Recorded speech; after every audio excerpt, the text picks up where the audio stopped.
Hey there, I'm Sierra Bailey with Doers, Shakers, Makers, and I'm here this week with another Tuesday tip.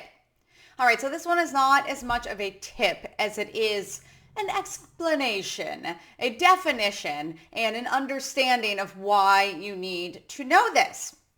You hear or read CTA all the time. That stands for call to action. So this is a marketing term.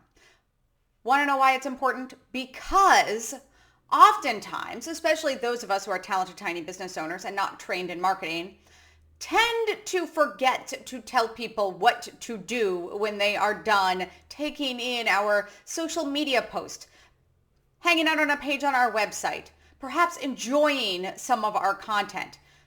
So on one hand, we forget what to do. And on the other hand, we perhaps want people to do like 9 things. So they're overwhelmed and have no idea what to do. The end result is the same.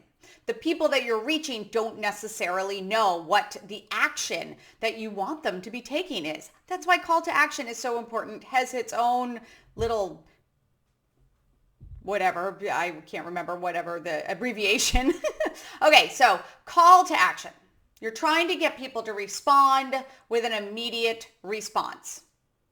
So we've discussed why you need them, because people need to know what the next step is. But the other reason why it's really good is because understanding that every single one of your anythings should have one specific call to action starts to make you get a little clearer on your message.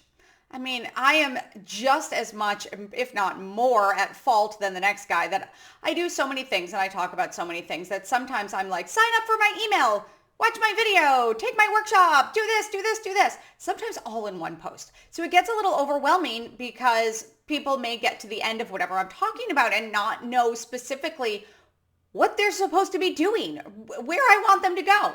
Now, sometimes people resist using a call to action for 2 reasons. One, they're like, duh, everybody knows what you're supposed to do next. I want you to sign up for my email.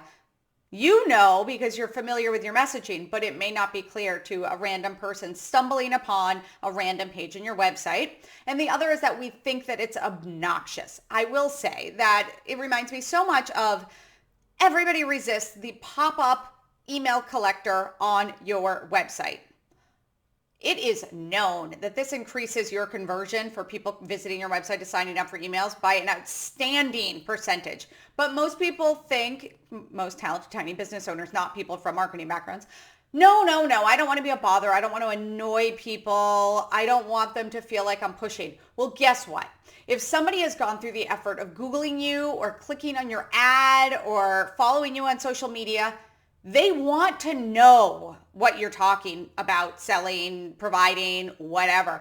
There's a reason they're following. There's a reason why you've invited them into this kind of safe place that you've created, because they know that you're going to be talking about the things you provide and your business. And hey, like I said, I am just as at fault as the next guy in this one. So it's very important to have a constant reminder that yes, the people that are following me, reading my things, coming to my social media, visiting my website, they want to know what's going on.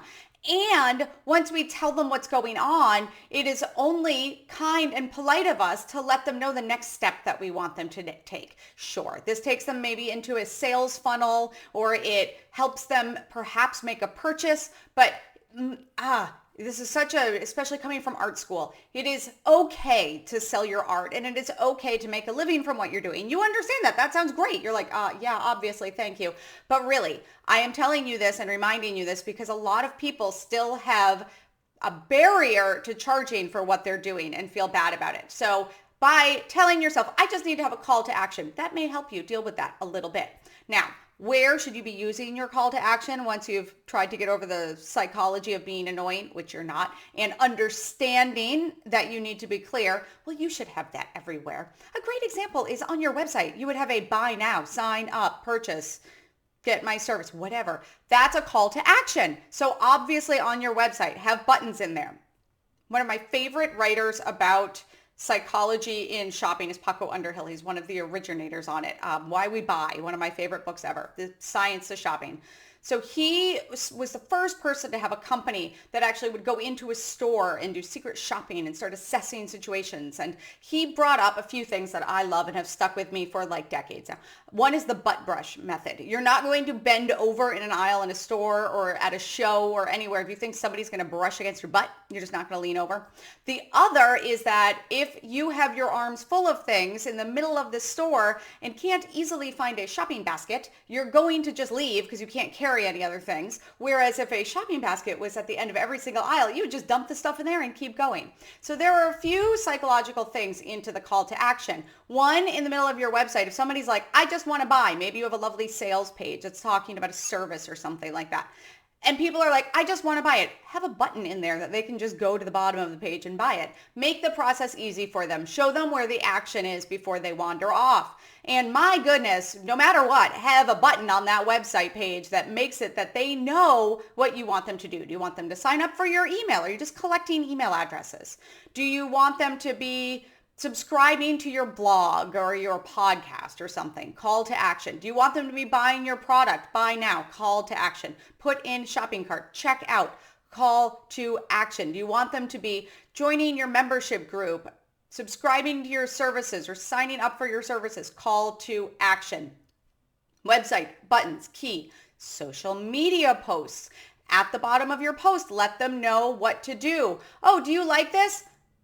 Tell your friends about it. Oh, I'm posting about my podcast. Please come listen to it. Oh, I have this thing over here. Go do that. Oh, I'm just sharing about a good anecdote. What do you feel? Have you been involved in something like this? Do you want to chime in? It's asking a question. That's a call to action. Having a question with an obvious open for them to respond. That's a call to action. Also in your content. So when they get to the bottom of a blog post, hey, it might be great to want to read more? Many blogs nowadays have it built in automatically. They see more blog posts at the bottom. Read these, you may be interested, or sign up for my email, whatever it is. If it is a video, often when I post these videos, I say, I talked about this more in depth in my podcast this week. Go have a listen, or go visit the website, or reach out and say hi. Calls to action. Sometimes I do all three. That's too many. See, I'm already breaking my own rule. You want to be simple. The other place that you can share is if you are speaking, if you're presenting, if you're a guest on something, go with one call to action. Personally, it's almost always come join the Doers, Shakers, Makers Facebook group. It's a free group. We're a great community. We'd love to have you. It's the easiest thing that you can do. Send them to one thing like a website, a group or something where they can just find all of the stuff. Another thing is, go to MsSierraBailey.com. You can find out how to contact me, social, what I do, all the things are there. So start to figure out every time you are communicating, what is your call to action?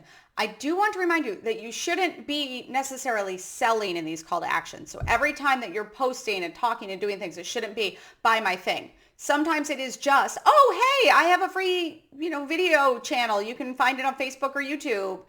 Go look at it. It does not always have to be selling. Because a little tip that I'll always throw in there, you should only be, especially in social media, selling about 10 to 20% of the time. The rest should just be talking about things. But there's no shame in having them follow your page, subscribe to your channel, sign up for your email newsletter. That's not you selling. That's just you trying to show them that if you like to be in my bubble, come on in. I'm going to show you how to be in my bubble. Don't think that CTAs are bad. Now you understand what a CTA is. It is a call to action. Use it. Start to understand. Simplifying makes it easier. Everything that you're doing, try to have one call to action. It will make your message clearer and get more people into your sphere. And of course, come back here next week. Hey, if you love what you heard, please subscribe. I've thrown about 14 in here. I'm breaking all the rules. But definitely come check out next week's video. I will be back with a new tip next Tuesday. I'm Sierra Bailey. This is Doers, Shakers, Makers. Have a fantastic week and thank you for watching.